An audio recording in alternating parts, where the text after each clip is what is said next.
It has been calculated that if no accident prevented the hatching of the eggs and each egg reached maturity, it would take only 3 years to fill the sea so that you could walk across the Atlantic dryshod on the backs of cod.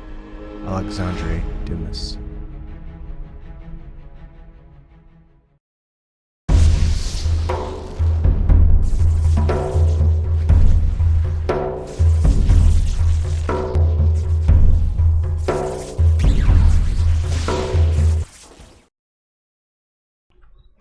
Good evening, everybody. I hope you are doing well. On Monday nights, I am focused on just all things fishing, fish talk type of stuff. There's a lot to talk about, and fishing, as far as actually with fish, it has been around for centuries, probably since the beginning of human civilization. I mean, foraging, hunting, right? Those are usually the things that people read about in history books. But what they don't realize is fishing was probably more utilized, especially if you're living next to freshwater source for fish. I mean, you've already got your water supply set. You've got different types of fish migrating through the watersheds that you're living in. Next to the banks of those watersheds are a lot of foraged food. I mean, you're gonna get a lot of nutrients from the land where the water's coming from. I mean, especially if there's rain, all that's going to run down, and that area where the flooded waters come through, that's just more nutrients. And there's just so much. I mean, you don't have to go and what if there's a lot of fresh water and there's food and stuff to eat. Because if you just look around, if you live anywhere that's just remote, go out of the city, go into just as far away from civilization as you can find. But what you're going to see is, if you drive around, you're going to see a lot of areas, especially if you live in the plains. You're just going to see a lot of areas where it's just grass or farmland, and then you're going to see a bunch of trees, and you see all these trees and they're next to creeks, because that's how those trees and shrubs and plants are going to get their nutrients naturally, through a water source. So a lot of that isn't ever covered very much, and I would like to cover it. Before I start, I will want to mention something every time, because it's getting to that point where I think it's useful. So in the description box on YouTube, you may find it on vim.tv and Steam it. You're going to find information in the description box. There's quote of the day and donations, added to paypal.me. Of course, you could donate via cryptocurrency, Bitcoin, Vertcoin, which I would prefer, but I know people don't. And of course, I've got pretty much $0 worth of donations to this day from that. I have gotten some from super chats, which Google takes a big chunk. So if you'd rather do that, I will make a thank you video for any donations received at the first video of the month, along with a thank you.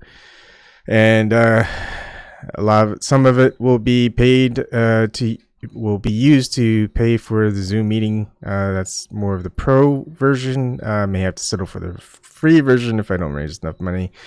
So in every session, you can always find the Zoom meeting link. Sometimes I don't, but I will add it in later. Oops, I need to update that stuff later. I'll do that later. So you can always talk with me and to others about the topic at hand. Okay. Hey, how's it going, Port Film Co-op? Um, I guess I want to focus on. Well, I'm gonna focus on the U.S. I should probably mention that. But the thing is, I didn't want to just leave it there. I wanted to be a little bit more expansive. Who knows later on? But in this one, I'm just kind of starting to make a little table of stuff because a lot of times I just kind of speak off the cuff of my head, right? I don't have anything planned to talk about. I mean, right now, this is just just the titles. Um, but I'll probably just kind of paste in some information that I find. What's probably a lot more important is when there are people who can go ahead and oops, there we go. What's going on? Sorry. Is people who can go ahead and chime in with any information they find, or have just stories of pictures that they have or things that they've encountered in textbooks, whatever. Because a lot of this stuff probably didn't get transferred over very well. But here goes. So just a quick thing here. Just kind of want to explain how plentiful fish were in the past, especially in the United States, as people were migrating across again from east to west instead of west to east or wherever from the Native Americans. And you can find a lot of the history, especially in the 1500s, even in the 1400s, as there was a lot of discoveries made on the coast of the east coast of United States, today's United States. And one of that is we can go over John Cabot and cod, Atlantic cod, and just the collapse of the fish industry that happened in 1992. It's just horrible, but we'll go over that. A lot of people just kind of remember the Lewis and Clark expeditions. I'm messing it up. But I'll get to that. There's more that I really wanted to search because I remember, at least when I was in junior high or high school, reading about Lewis and Clark. And just how there's just so much fish that they're just jumping everywhere that they could just reach out their hand, caught one jumping in the air. That's just how much fish there were in the water. And I'm going to try to find that. And then there's Fort Raleigh back in the 1580s, where there's just explorers and colonists, and the Indians, they really relied heavily on meat of animals and fish for their food. The further north you go, the less you're going to find as far as just foraging that you can have. So a lot more of the food that you can get is just going to have to be based off of game, wildlife. Excuse me. And excuse me. So this one, Indian fishing and hunting, just talks about how Native Americans, they used to catch their fish in these net-like obstruction called wares. And all they would do is just put them in the water and wait for the fish to get trapped in them, and then they would just take them out of the water, or they would spear them or funnel them into an area and just spear them. That's how easy it was for them to fish. They just used to use spears. That's just how much fish there were. And here's the thing. Back over and this is back in Roanoke Island, they were catching fish. At least the Englishmen reported that the Indians were catching a wide variety of fish, including trout, porpoise, rays, old wives, probably menhaden, mullets, plays, flounder, and many other sorts of excellent good fish. 4 months of the year, there are plenty of sturgeons, which is February through May. Also in the same months of herrings, which would be probably the American shad. Some of the ordinary bigness of ours in England, but far more greater, of 18-20 inches and some 2 feet in length. So that was just there. Now, if you go to lewisandclark.org, talks about different salmon species and the West Slope cutthroat. I'll start with the West Slope cutthroat. I mean, you could look up a lot of this on your own, but I'm just going to kind of go over it. It was pretty pervasive, and it's almost not so much anymore. You could read here that genetically pure West Slope cutthroat trout have been extirpated, which is pretty much gone, throughout most of their historic range due to habitat loss and introduction of non-native species.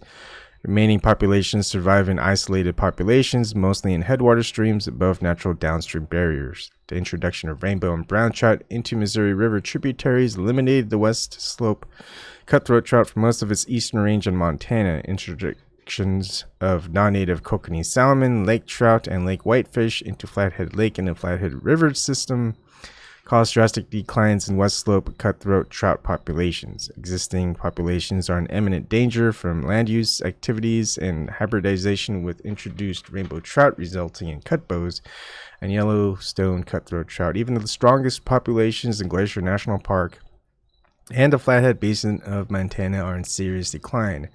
Reasons for the critical condition of the subspecies include habitat destruction from logging, road building, grazing, mining, urban development, agriculture, and dams, introduction of non-native hatchery strains, competition, and hybridization of introduced non-native fish species. So a lot of that, I could pretty much put all of this in my little documentation here.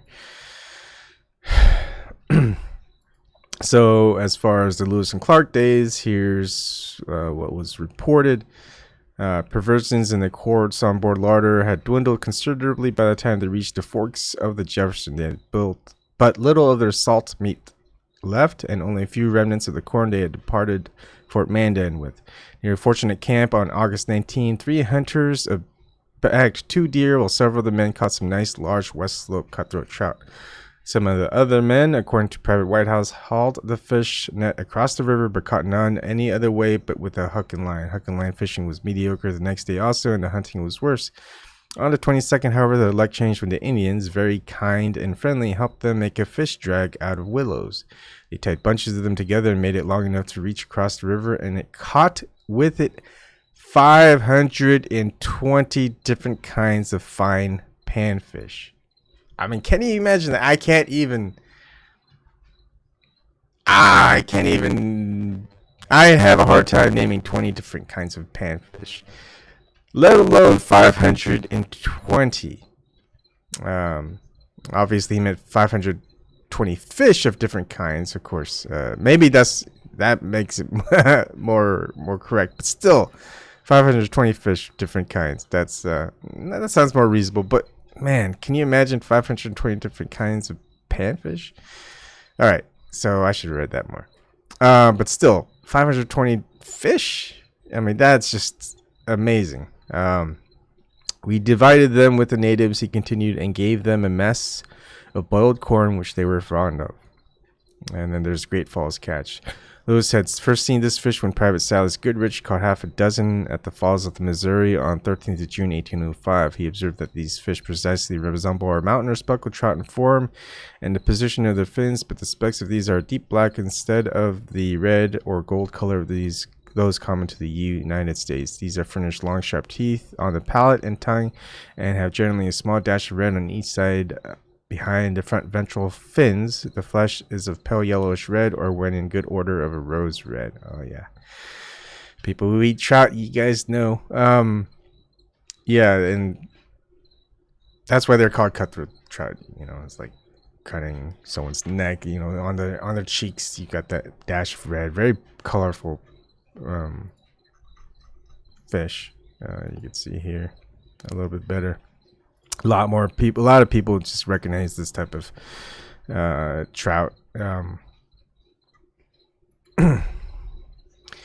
In 1836, Scottish surgeon naturalist John Richardson, 1787 to 1865, gave it the official name Salmo clarkii.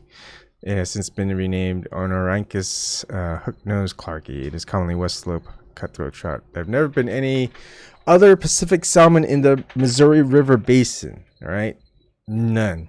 And this species is found only among its headwaters and smaller tributaries. Some biologists believe it may have migrated across the continental divide at a point east of the lake in Yellowstone National Park, which drains into both sides of the divide. So something that has never gone so far. It's probably never gonna get there again, unfortunately.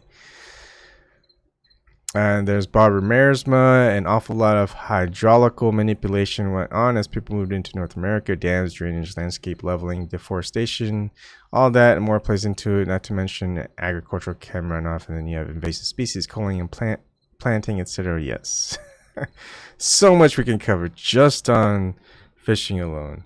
And people don't realize it. I did not realize it until I started fishing again. And I'm just kind of looking into the habitats of fish, when certain runs may happen, and whether I can fish for certain types of fish in waters that might be unlisted, like on Google Maps and stuff like that. And no, not really.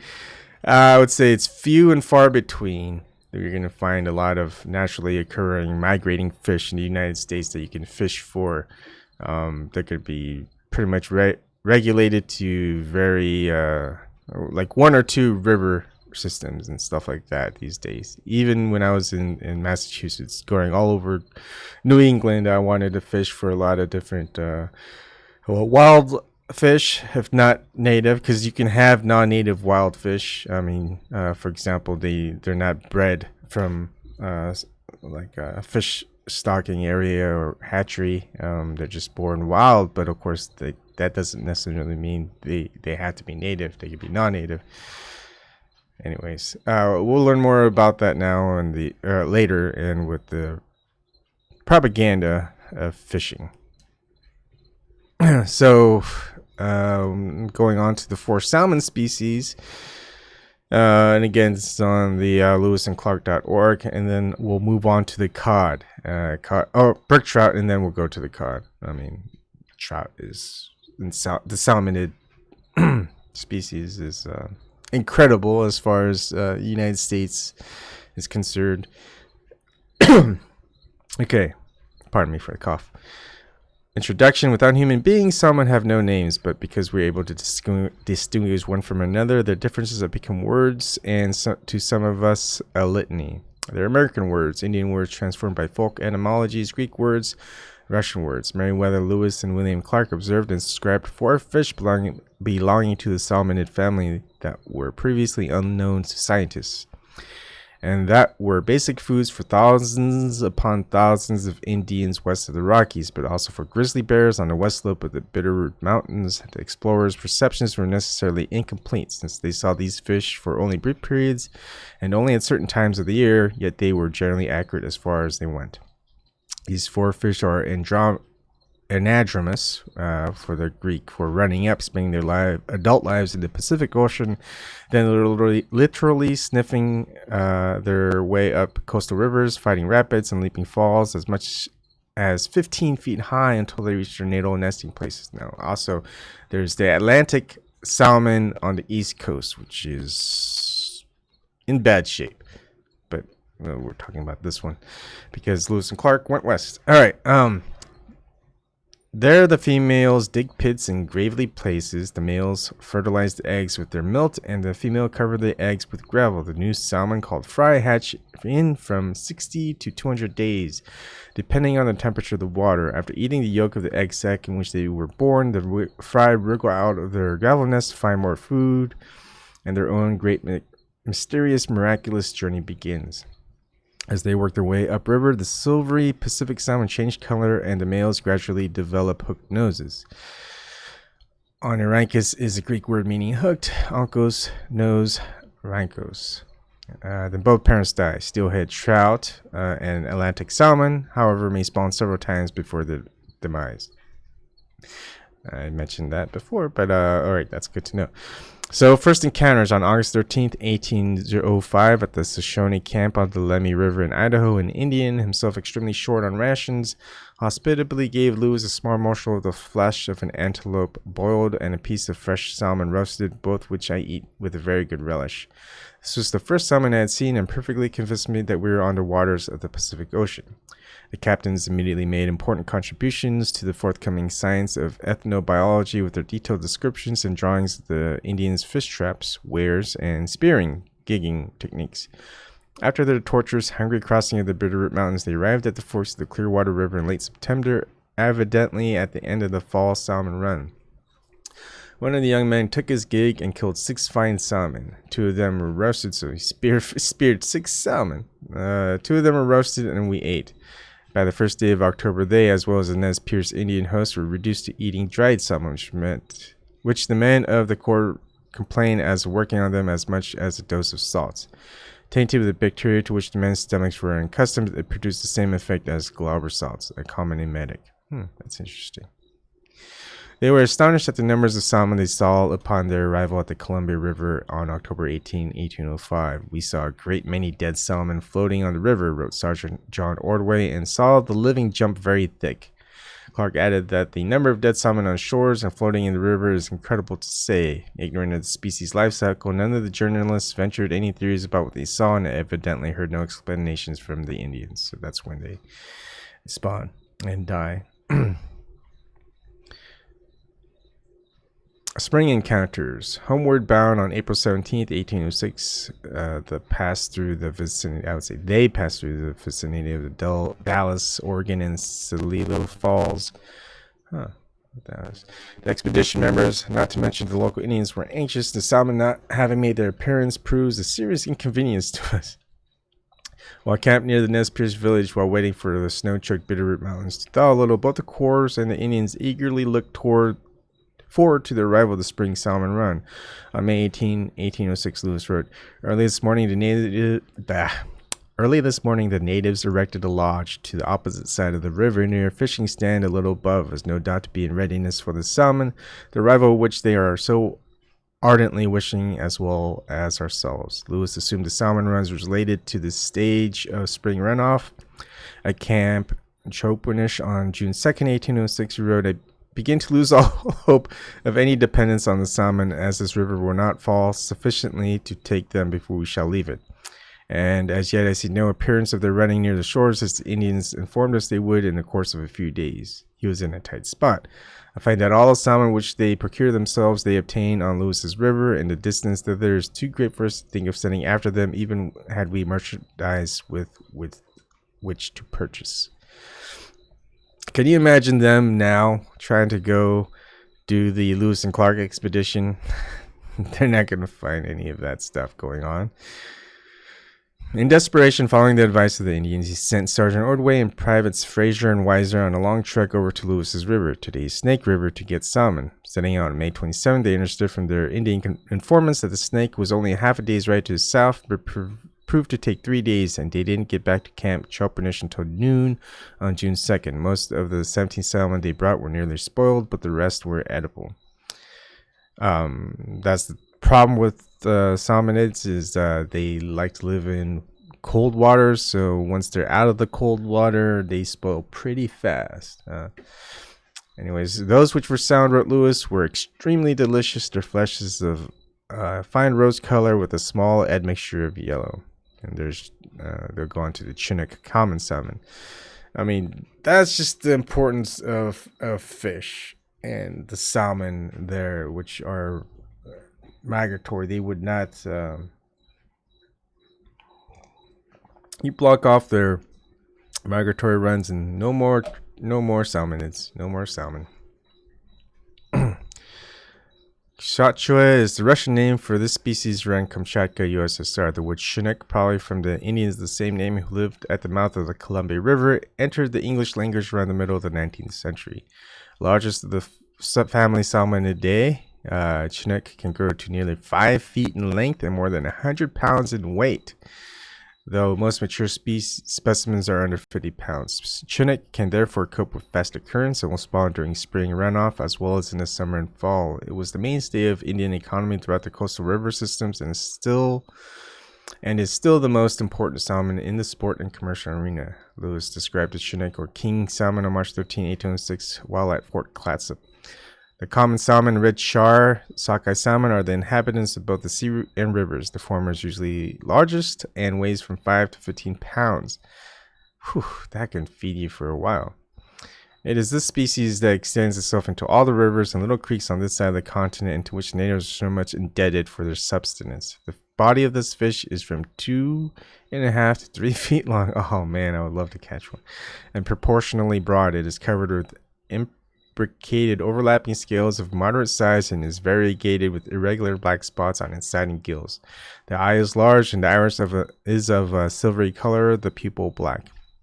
The rostrum or nose extends beyond the underjaw, and both the upper and lower jaws are armed with a single series of long teeth which are subulate, tapering to a point and inflected, bent inwards near the extremities of the jaws, where they are also more closely arranged. They have some sharp teeth of smaller size and same shape placed on the tongue, which is thick and fleshy. The fins at the back too. I would say go ahead and read the description. You guys can just look at a picture. Anyways, the roes of this fish are much esteemed by the natives, who dry them in the sun and preserve them for a great length of time. They are about the size of a small pea, nearly transparent and of a reddish yellow color. They resemble very much at a little distance the common currents of our gardens, but are more yellow. So basically, they're talking about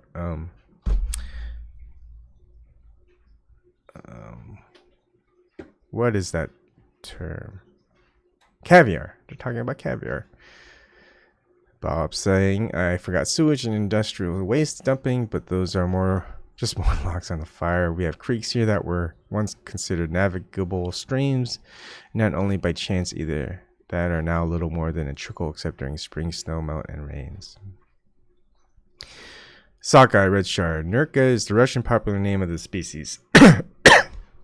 The name sockeye possibly comes from Salishan-speaking Indians of southern Vancouver Island. Sockeye live in freshwater lakes for their first 2 or 3 years, then spend their adult lives in the Pacific Ocean from the Bering Sea to Southern California to northern Japan. Their sensitivity to habitat deterioration had threatened their survival, and they were the first anadromous species to be listed under the Endangered Species Act. They are still on the verge of extinction. Mature sockeye weigh in at an average of only about 6.5 pounds. They can migrate more than 1,000 miles to reach preferred spawning beds. A subspecies called kokanee is smaller landlocked relative. Oh man. And there's Captain Lewis identified the fish now called sockeye as the red char. But the char belongs to genus Savalinus, the old European term for char. These fish rode on March 13th, 1806.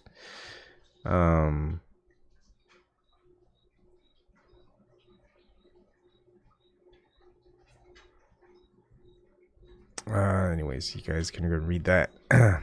I just wanted to read about just the plentifulness of the fish. But of course, we know that they had to be plentiful for the reliance on them to survive. They would not have survived on foraging and hunting alone. Fishing was their main reliance. And of course, if there's going to be there's going to have fresh water. So you got fresh water, you got fish, you've got vegetation. I mean, you're going to have game as well. I mean, you're hunting, you're going to want to find a water source for the animals you're hunting. Kisuch is the Russian name for this fish around Kamchatka, USSR. The coho salmon, identifiable by the small spots on the back and upper tail fin lobe, stays in fresh water for its first year, then swims downriver to the Pacific Ocean where it matures in about 3 years. Average adults weigh about 10 pounds, though the largest recorded coho, 38.5 inches long, weighed 31 pounds. The common name coho possibly evolved from the word Halkomelem from a Salishan dialect of southwest British Columbia. Matured coho salmon have dark blue backs and silver sides. but during the spawning phase, they turn bright red on their sides and blue-green on their heads and backs and develop the hooked nose. As seen in the photo above. I mean, that would be awesome to catch. Oh, man. The white salmon trout, which we have previously seen only at the Great Falls of the Columbia, had now made its appearance in the creeks near this place. One of them was brought us today by an Indian who had just taken it with his gig, which is a spear. Drawing a sketch of it, he also painted a beautifully detailed word picture, which you can go ahead and see.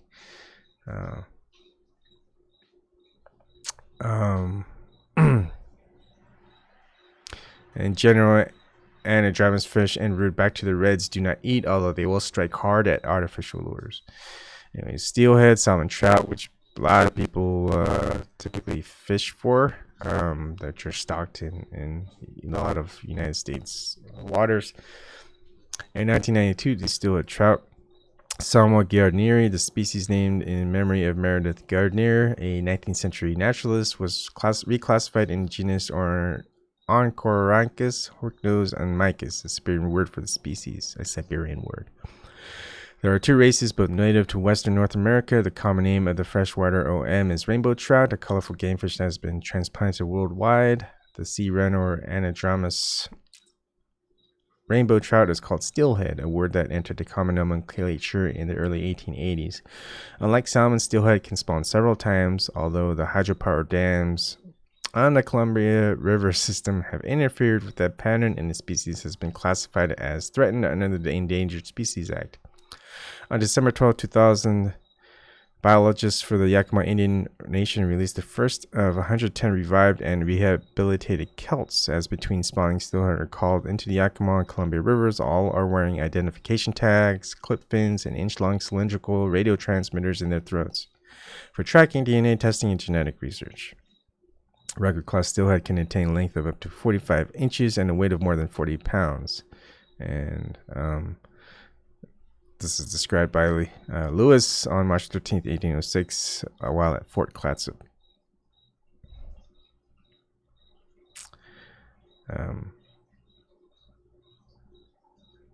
And they always say, the Indians tell us that the salmon begin to run early in the next month. It will be unfortunate for us if they do not, for they must form our principal dependence for food in ascending the Columbia above the falls and its southeast branch. I mean, they were very heavily dependent on it.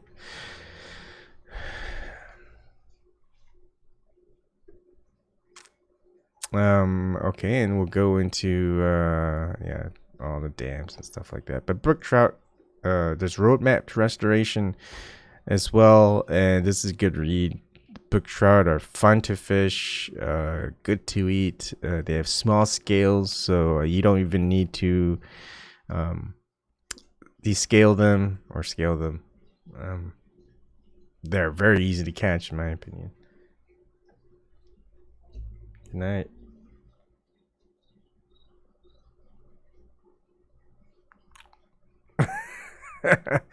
Hopefully you guys can't see me blush. Okay, where was I at? All right, let's go to cod. Okay, I mean, there's just so much that we can just look at. So much that you could look at. I would just say go ahead and look at it. Here is the DowsettFamily.org Heritage Fishermen. I think I'm just going to read a little bit here. Fishermen were first to visit Acadian homeland. Modern historians have pretty well shot down the idea that Frenchmen were the first white men to set foot in America and that one of them led the way for Christopher Columbus, but it could have happened. According to the discredited story, a French navigator from Dieppe named Cousin was sailing off the coast of Africa in 1488, 4 years before Columbus's voyage, and was forced westward by winds and tides until it reached an unknown shore. On board the ship was a mutinous seaman named Pinzon, who, after the voyage was thrown out of the French Navy, Pinzon went to Spain, met Columbus, told him of the New World, and sailed with him in 1492. Ah, that's interesting. There's not much evidence to make historians think the story is true, but who knows? There are a handful of proven instances of ships being blown far to the west and onto strange shores. There is, however, good evidence that the first Europeans to establish a permanent settlement in North America were Frenchmen. They were the ancestral Acadians, and they came to the New World as fishermen. Norman, Breton, and Basque fishermen almost assuredly began fishing Newfoundland's Grand Banks as early as 1497, the year John Cabot explored the area. These Grand Banks are shallow places in the North Atlantic where plant and animal plankton thrive and feed huge schools of codfish. Cabot swore that cod were so plentiful that schools of the fish sometimes blocked the way of his ships. He said that there was no need for a hook, line, or bait. All a fisherman had to do was to drop a basket over the side of the ship and pull it up, filled to the brim with fish. Can you even imagine? I mean, and it says here, that was only a mild exaggeration. The Grand Banks were indeed among the best fishing grounds then known, and Frenchmen were among the first to exploit them. Bastards. Reliable records show that John Davies of Honfleur fished the Grand Banks as early as 1504. Other records show that Thomas Albert of Dieppe were there 2 years later. In 1507, Norman fishermen returned to Rouen with an extra cargo of 7 sauvages, probable Beothunk Indians. Anyways, just wanted to show, just you can find this and read it. This is probably the start of history of fisheries in Maine. And this is the Penobscot Marine Museum, Penobscot Marine Museum education. Here's, I would probably just talk, yeah, it's a short one, right? History of fisheries in Maine. Maine's first fishermen were Native Americans who caught salmon and trout. Mounds of shells called middens tell us that they also ate clams. When John Cabot crossed the Atlantic Ocean in 1497, he found so many large cod on the Grand Banks of Newfoundland that he could scoop them up in baskets. And then word of this bounty reached Europe in the early 1500s. Basque, Portuguese, Spanish, and French fleets numbering in the hundreds began annual voyages. Indeed, some may have preceded Cabot. By the 1540s, the British had passed laws that encouraged English participation in the Grand Banks fishery. This 1698 map of America by Nicholas Defer shows a cod fishing station. Interesting. Nice.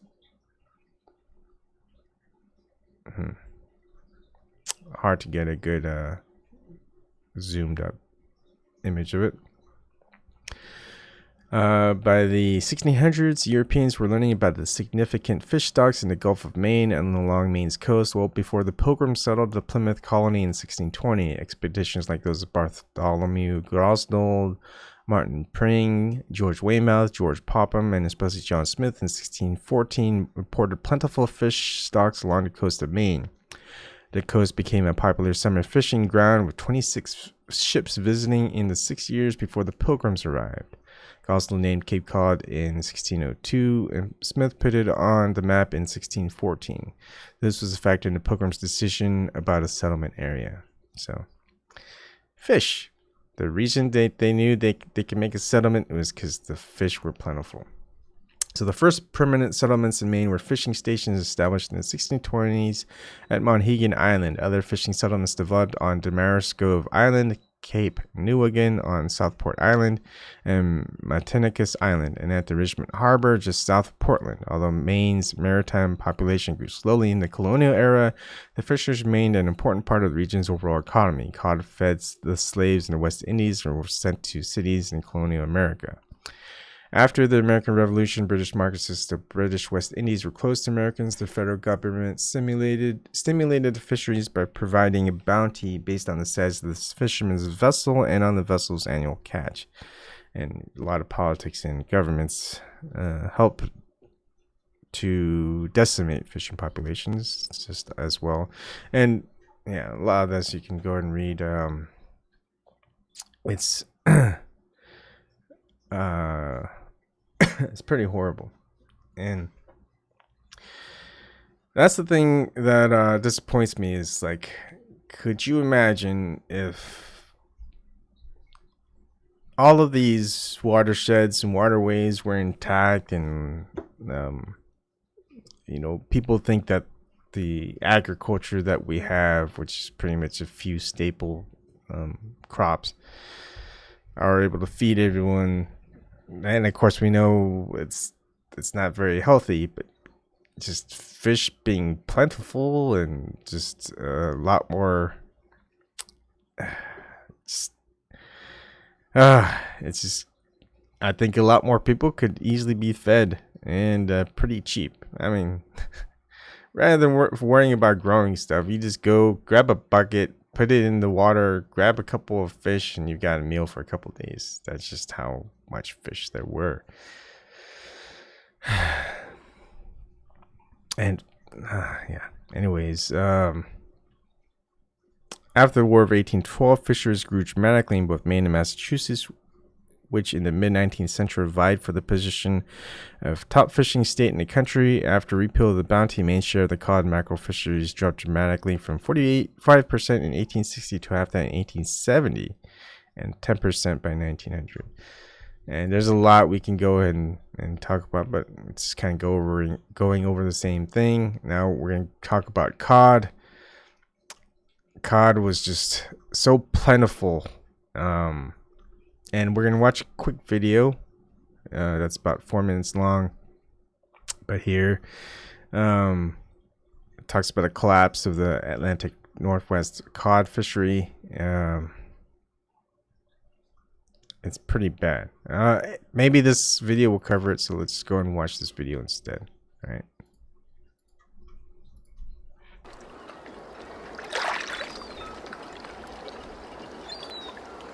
It sounds like the stuff of legends, but to veteran fishermen off New England's coast, it was the real deal. Codfish so plentiful that it served as the cornerstone of the region's economy. Today, however, New England fishing is nothing like it was even 30 years ago. Older fishermen say those were the days when fat cod seemed to fill the ocean. All you had to have was a boat, and you could follow anybody you wanted and set around them and catch fish. It was that simple. I would go out here 25 miles and come in with 5,000 pounds of fish every day. Every fish, you could barely roll them over with your wrist. Barely roll them over to cut them. They were so big. They would, average probably 35 to 40 pounds every fish. It was the most fantastic fishery, the most fantastic thing I ever saw. Old salts do like to tell stories, but these are not exaggerations. If you didn't see any cod down there, you would throw the line out to one side and just keep bringing it back, and the whole school would come back to you. That's how thick they were. But by the 1980s, the fleets had grown bigger and much more powerful, with added technologies like side scan sonars, GPS systems, and fish finders. Scientists and fishermen had begun to notice that individual cod were getting smaller and that cod populations were shrinking and disappearing from inshore areas. We did overfish, and that's where they went. Then the fish couldn't stand up to the technology. It made fishermen out of people. Technology made fishermen out of people who couldn't really find their way in the ocean. But, if you have everything. By some accounts, the fish were changing their behavior as well in ways that made it easier to catch them. They stopped spreading out across the bottom. They bunched up. The scientists say it's a survival technique, but it's the worst possible thing they could have done. The fleets searched out these hot spots in the water and practiced something called pulse fishing. Pulse fishing that I've defined it is when a lot of boats hit a population of fish, fish it very hard to a point where it's either depleted or collapsed, and then simply moves on to another.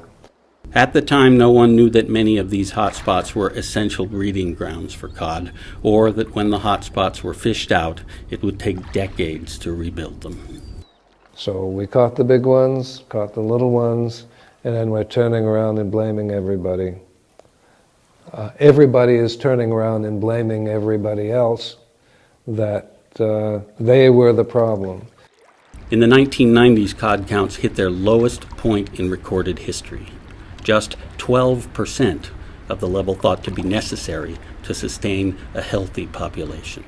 It wasn't very long before we had wiped it out. But there's been no fish up inside of the 20 or 30 miles from shore for, like I said, 15, 20 years. Today there are some signs of recovery, and it could be better still, according to the old salts. If we heed the science and protect the spawning fish, they say this recovery will grow and spread. I really think that science needs to take over, but we need to start listening to science. And if that happens, there is a chance that Cape Cod will once again live up to its name. We can do it. It can be done. I know it can be done. There's a lot of brilliant people. If we can send somebody to the moon, we sure as hell can fix this fishery.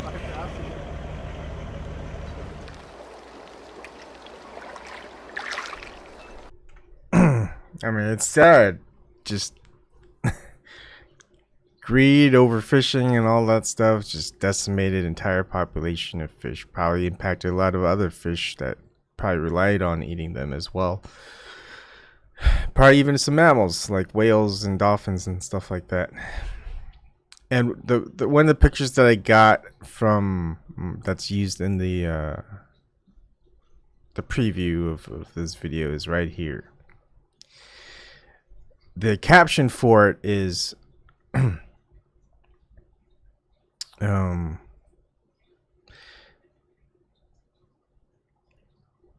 like other Newfoundland outports, Cupid's made its living on cod, which was dried outside, as in this scene, photographed at Fairyland in 1938 before being shipped to market.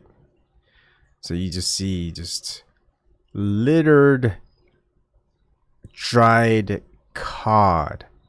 I mean, I'd say there's hundreds, and you got women just picking them up, hauling them after they've dried out in the sun with salt on the ground, and then they were taking them to market. That's just how much fish there were, and it fed towns, cities, whatever, for since the late 1400s.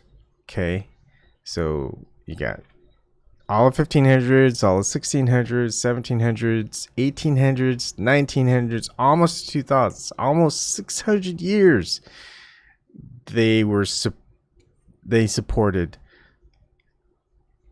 that area. 600 years, 6 centuries. And then within the span of maybe 2 to 3 decades, they got totally decimated from overfishing. But that's how plentiful they were for these fish. It's probably like one of the worst things ever, as far as just the decimation of a fishing population that just basically based off of overfishing, exploitation of population of fish. It sucks, and of course they're trying to do a lot of restoration. A lot of people can hear it. Look, even in Maine, you have there's a group in Maine for lobster. Let me just look about. I mean, I looked it up before. Excuse me. There's a Maine Lobster Association over the past 62 years, and which this means they want to make sure that the lobster, which is their main, their main staple, where they get their main livelihood, and of course, MAIN, not MAINE, but it is in Maine. They want to have a sustainable lobster source in the fishing and communities that depend on it. They now are more careful about it because of they know that they can decimate populations like it's happened before and cause fishermen to, all the fishermen, not just the individual fishermen who are just bad luck, get bad luck, but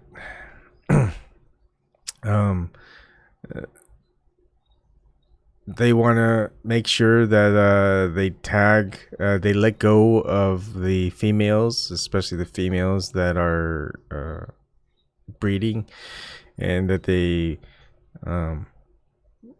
only keep lobsters of certain sizes and things like that. It's very important to them. Same thing, if the whole cod industry, I'm sure that they're waiting for the cod population to grow back, and there's probably still some fishing, but probably a lot of the overfishing, a lot of the corporations and boats and stuff, they left. They have to go for something else. But they would do it over again, and they would probably do something very similar to the Maine's Lobstermen's Association. Some other thing that people don't know is Florida crab claws. I think it's stone crabs. Yeah, okay. So stone crabs, same thing. The Florida stone crab, what they do to make sure they don't decimate the population of stone crabs. I know this is supposed to be a fishing video, but this is very similar. I think we may have to go with seafood. What they do is they pull the claws off of the crabs. The stone crabs are able to survive, and what they do is they take the claws, put the stone crabs back in the water. The stone crabs eventually molt, and then they have their claws again. So rather than killing the entire crab for their meat, they just take the claws, throw them back in the water, and there you go. And they don't take both claws. They take only a single claw. So that's something interesting for people who've probably never heard that before. And of course, they've got a bunch of mortality rates and things like that. So, and there's harvest dates. One thing that I tell people, probably I would eat stone crab legs. They would probably be the only things I would probably eat commercially. Maybe Maine lobster, I don't know. But at least the stone crabs, I think I might. Who knows? I would rather go and catch them myself. Excuse me. Take a claw and stuff like that. Okay, so I hope this kind of opened your eyes a little bit. I'm sure a lot of you guys already know about all this stuff. And I think more than just teaching our kids to fish, is just telling them about all the stuff that's associated with fishing, how plentiful it used to be, how survival depended on it for centuries, if not the beginning of human civilization, and how it's always going to be important, how it just fits in with the ecosystem, and how you could probably survive based off of just aligning yourself with fish populations. I mean, if the shit hits the fan community, people go, yeah, I'll just survive and out in the middle of nowhere, dig a hole for water, hunt. Yeah, that's not going to really work. The easiest part is to find a good source of running fresh water. The cooler the better. From a natural spring the better. The cold fish will survive there. Warm water fish will survive there. They'll just be a little bit more lethargic. And a lot more fish are plentiful in the northern waters than there are in the warmer waters. But it's the thing that you have to kind of realize. I mean, if you live in the warmer areas, inland, like growing stuff is going to be easier. You might be able to do it more year round. But the colder it is, once you start moving north, you're not going to be able to grow as much stuff. You're going to have to rely on fishing heavily and hunting as well.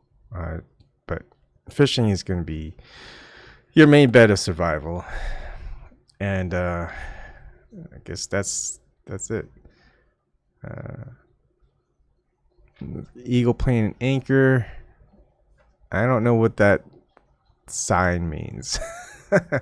Season is about to start. Was it hunting season? Is that what it is? Yeah, hunting season for turkey started, although I have not seen turkey here for a long while, which is since the floods. So I don't know if I'll be hunting this season, but who knows? If I spot a turkey, I might. Like, I would have to drive 5 to 6 hours to make sure that I can find wild turkey. Oh, lobster season. Oh, nice. Yeah, one of the things that I didn't really get to do while I was in New England was catch lobster, which I'm kind of pissed about, but of course I don't have a boat or anything like that. So I mean, the best thing I could have done is go out on my kayak, which I really don't want to do in the cold waters of New England, and catch lobster that way. I would love to catch lobster if I had money to buy scuba diving gear. I mean, I'm scuba certified since what, 2000. So it's quite a while. I haven't scuba dived as much because I have to rent the gear in order to scuba dive. Because it's hard, I don't go to like, I live in areas where I would want to scuba dive all that much. So I don't think I would. But then I was like, you know what? I could just scuba dive certain areas. Like, I wanted to scuba dive in Walton Pond, go to deepest part, which is 104 feet or so down, and just see what I could see with a bunch of flashlights and floodlights and things like that. But so much for that. I think we'll have to figure that out another time, or go up to Maine and go lobster. Where do you live? Eagle Plain Anchor? Free dive for lobster? Yeah, I know some people have done that, and I think, like, it's weird. My body is not very buoyant. I had to think smart about being able to swim for a long time, which I can do pretty easily. I've swam for like 3-4 hours. It's just snorkeling, and when I get tired, I just flip over on my back and just relax, and then take a few deep breaths and then go under and just keep snorkeling. And I just do that for 3-4 hours. It's a great workout. I wish I could still do it where there's water clean enough for me to do it. So much for that in Nebraska. Oh, what happened? It looks like my camera died. Oh, there we go.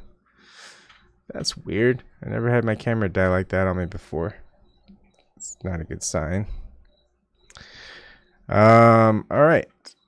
Oh, Southern California. Oh man, I would love to go to Southern California.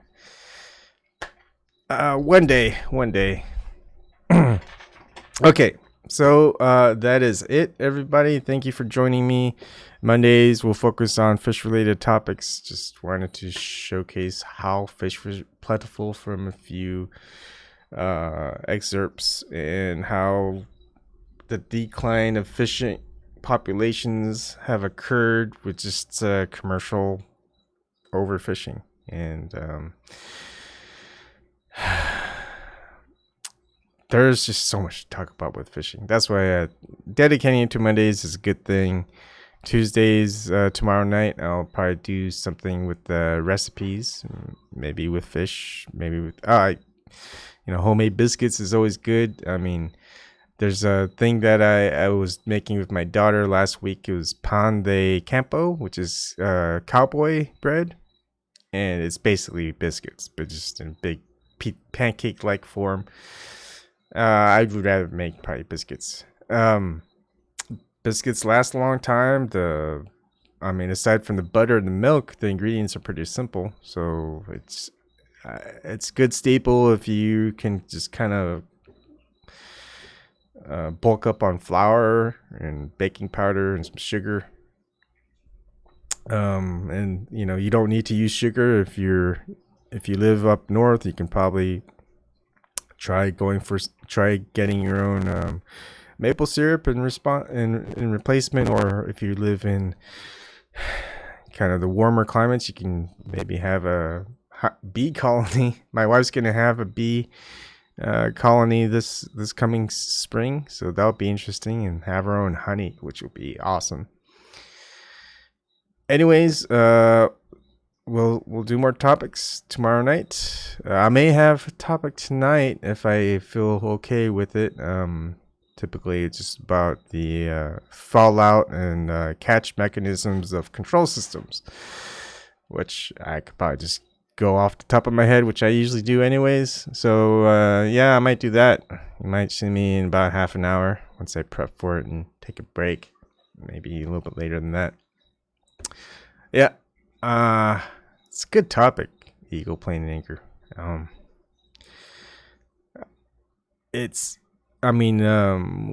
We all talk about how just the system is kind of being corrupted and corroded and not working. We're gonna have to start from scratch, but that's not always a bad thing. Cooking from scratch, so good, and just doing things from scratch just really makes you feel productive in a way, right? You're more closer to nature. You're messing less and less with things around you. You're impacting less in negative ways. Let's just say that. Something we should pick up again. But all right, thank you for this. This ends the first part of things that you encounter as a fisherman, at least in the United States for now. Who knows where we'll talk next. Good night.